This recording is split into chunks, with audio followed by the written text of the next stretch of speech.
sa ABS-CBN News Center, Manila. Ito ang TV Patrol! Nagbabagang balita. Nagkaroon ng bagong pagputok ang Bulkang Taal kaninang umaga. Pinakamalakas sa naon ng dalawang phreatic eruption. Maraming residente ang naapektuhan at nabahala sa pagputok na ito. Dahil dito, nagkaroon ng sunod-sunod na paglindol na siyang ikinabahala ng nakararami. Alamin sa pagtutok ni CJ Rapira.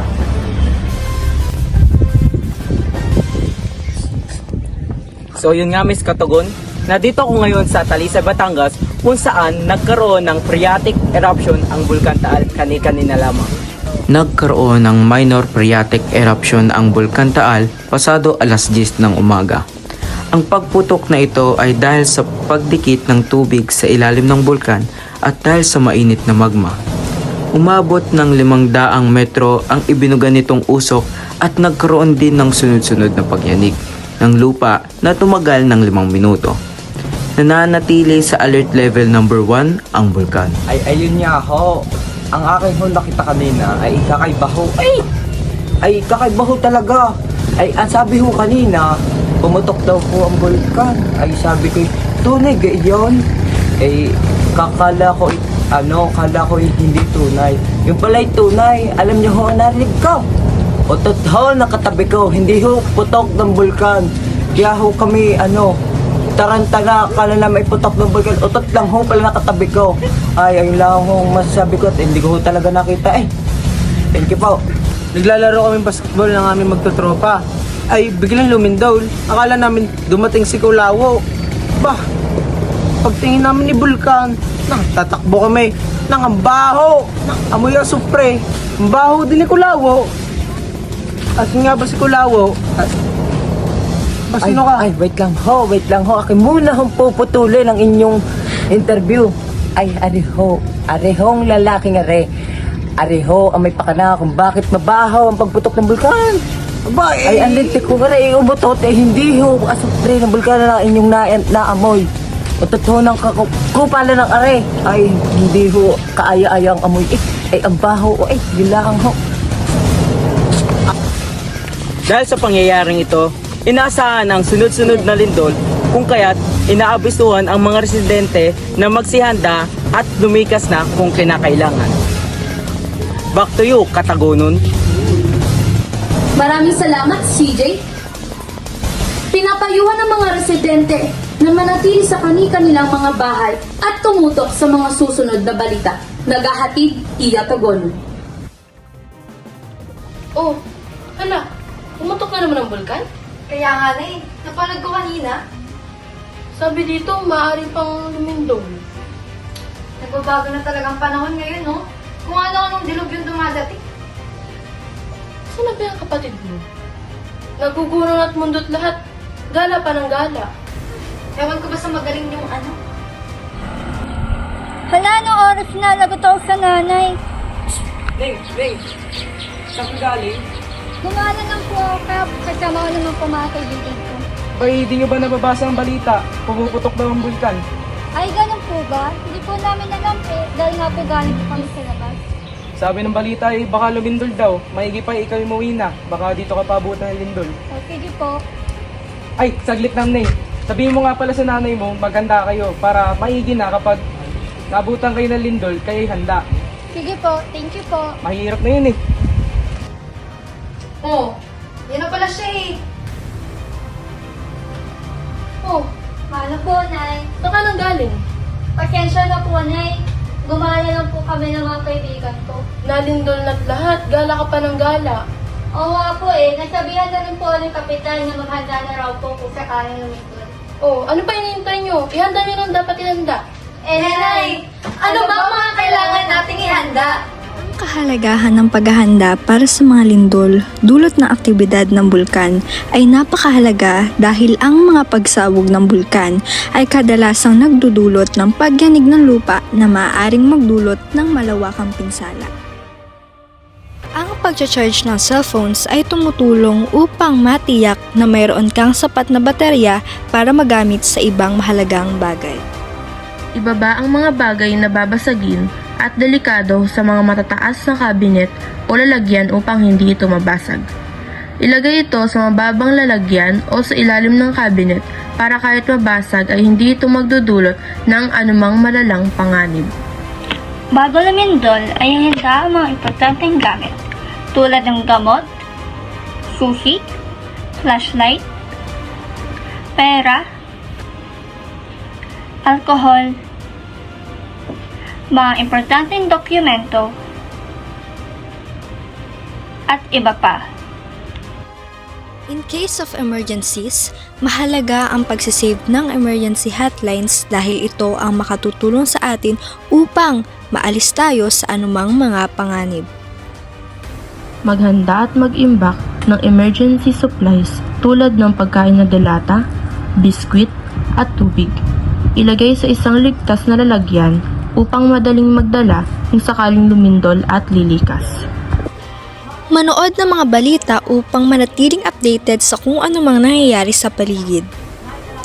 Magtipon-tipon upang magsagawa ng emergency plan at siguraduhin na ihanda na lahat ng kailangan ihanda kung sakaling lumikas. Siguraduhin nakasarado ng maigi ang gasol upang maiwasan ang anumang sunog. I-check ulit ang mga gamit at siguraduhin walang kulang. Wala nang kulang dyan, ha? Wala na. Ikaw? Nay, walang pito. Ay, siya. Bumili ka na muna doon. Sige po, Nay.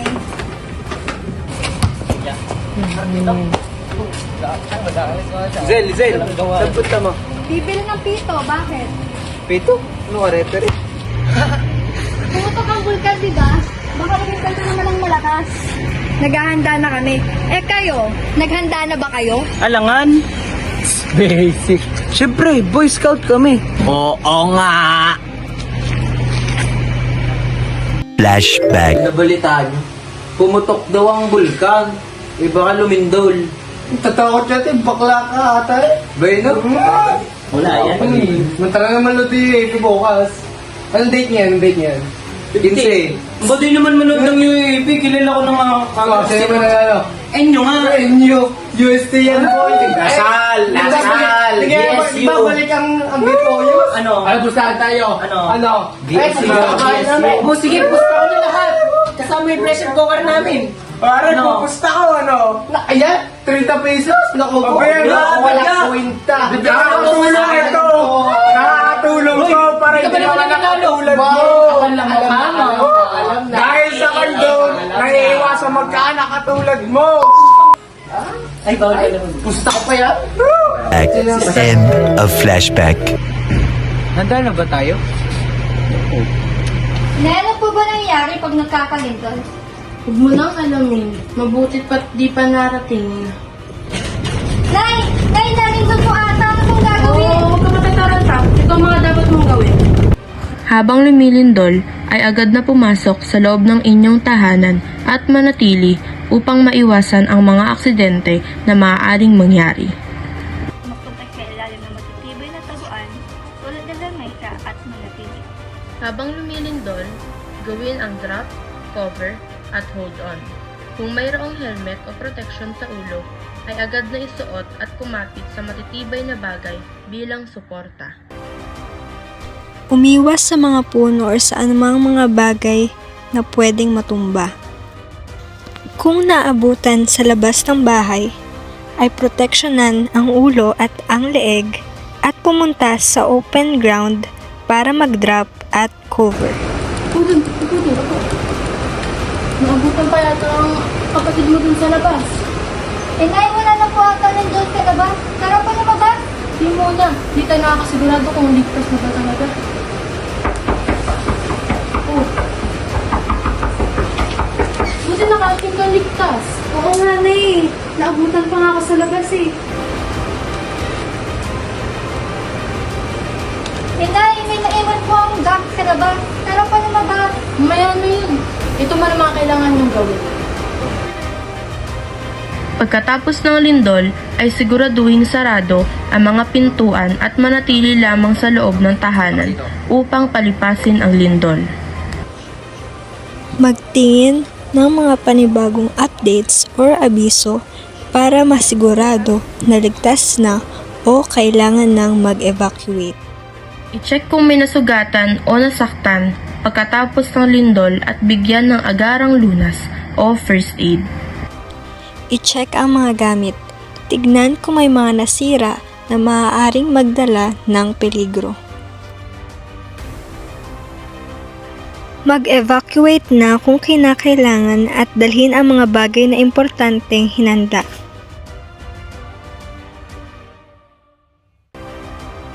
Magpatulong sa mga nakakaalam upang mapanigurado ang kaligtasan.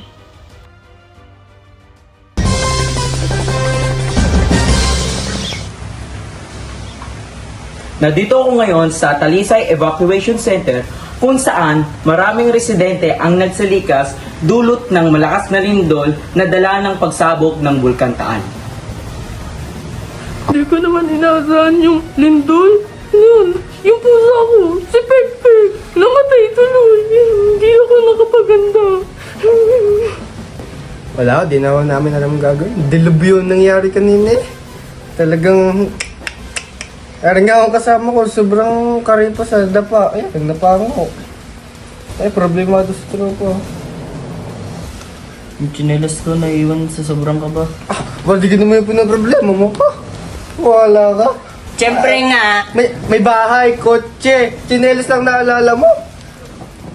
LB yun nga. Ba ano?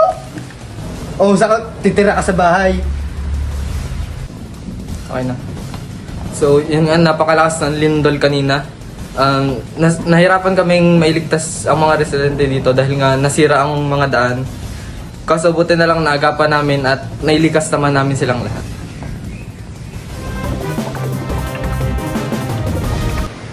Ang lala pa lang ang nangyari sa mga residente.